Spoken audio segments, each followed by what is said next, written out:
రాష్ట్ర ప్రభుత్వం ప్రతిష్టాత్మకంగా అమలు చేయబోతున్న పథకాలను గురించి వీణవంక మండలంలోని మల్లన్నపల్లి, బ్రాహ్మణపల్లి, కనపర్తి, ఎల్బాక, మల్లారెడ్డిపల్లి గ్రామంలో ప్రజాపాలన గ్రామ సభను నిర్వహించారు. మల్లన్నపల్లి గ్రామంలో నిర్వహించిన గ్రామ సభకు ఎంపీడీఓ శ్రీధర్తో పాటు ప్రజా ప్రతినిధులు, అధికారులు పాల్గొని తెలంగాణ రాష్ట్ర ప్రభుత్వం త్వరలో అమలు చేయబోతున్న ఇందిరమ్మ ఇల్లు, రైతు భరోసా, ఇందిరమ్మ రైతు ఆత్మీయ భరోసా, రేషన్ కార్డుల గురించి వివరించారు.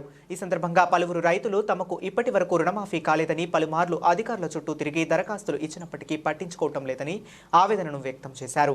పూర్తిగా ఇల్లు లేని వారికి ఇందిరమ్మ ఇల్లులు మంజూరు కాకుండా ఉన్నాయని, ఇందిరమ్మ ఇల్లు మంజూరు అవుతాయి. ఈ సందర్భంగా అధికారులు లబ్ధిదారులకు సంబంధించిన ఎంపికలో ఎలాంటి భేదాభిప్రాయాలు చూపమని, అర్హులైన లబ్ధిదారులను గుర్తించి ప్రభుత్వ సంక్షేమ పథకాలను అందజేయటమే తమ లక్ష్యమని పేర్కొన్నారు. ఇందిరమ్మ ఇళ్ల విషయంలో అవకతవకలకు పాల్పడకుండా కట్టుదిట్టమైన చర్యలు తీసుకుంటామని తెలిపారు. సంక్షేమ పథకాలకు సంబంధించిన విషయాలు నిరంతరం జరిగే ఎటువంటి ప్రక్రియలని అర్హులైన వారు దరఖాస్తు చేసుకున్నట్లయితే నిజమైన లబ్ధిదారులకు ప్రభుత్వ సంక్షేమ పథకాలు అందజేస్తామని పేర్కొన్నారు. గ్రామ సభలలో ఎలాంటి అవాంఛనీయ సంఘటనలు జరగకుండా ముందస్తు పోలీస్ బందోబస్తును ఏర్పాటు చేశారు.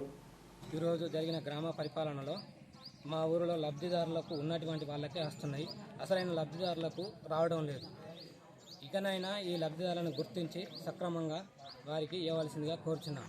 ఏది అయినా ముందు ఇండ్లు కానీ, రైతు భరోసా కానీ, లేక గృహజ్యోతి కానీ ఏదైనా ఉన్నవారికి కాకుండా లేని అటువంటి అర్హులకు సర్వే చేసి మళ్ళీ గుర్తించగలరని వాళ్ళకే ఇవ్వాలని కోరుచున్నాం. ప్రభుత్వం పెట్టిన ప్రజాపాలనలో మాకు ఇందిరమ్మ ఇల్లు రాలే, మాకు గుంట భూమి లేదు, మేము గిరిజనులం, ఆదివాసి గిరిజన తోటి భూమి లేదు, మాకు ఇల్లు రాలే,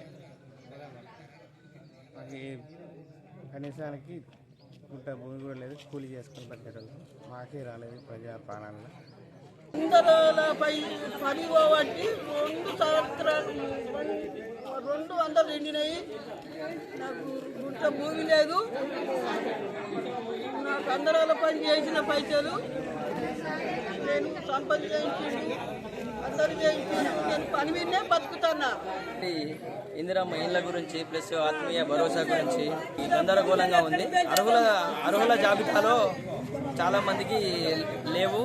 అలాగే ఇందిరమ్మ ఇళ్ళను గుర్తించిన విధానంలో కూడా చాలా తప్పులు జరిగినవి. అర్హులకు ఖచ్చితంగా అన్యాయం జరగకుండా అర్హులకు గుర్తించి వారికి ఖచ్చితంగా ఇందిరమ్మ ఇల్లు శాంక్షన్ చేయాలని చెప్పేసి మేము డిమాండ్ చేస్తూ ఉన్నాము. ఏదైనా పరిపాలన పారదర్శకంగా ఉండాలి తప్ప వ్యక్తిగతంగా రాజకీయ పార్టీ ఇన్వాల్వ్తోనో లేకపోతే వ్యక్తిగత అవసరాల కోసమో పేర్లను నమోదు చేసి వారి సొంత ప్రయోజనాల కోసం కొంతమందిని మాత్రమే గుర్తించడం అనేది ఇలా అర్హుల నోట్లు మన్నుగొట్టడమే. సో ఖచ్చితంగా అర్హులను మాత్రం గుర్తించాలని చెప్పేసి మేము డిమాండ్ చేస్తూ ఉన్నాం.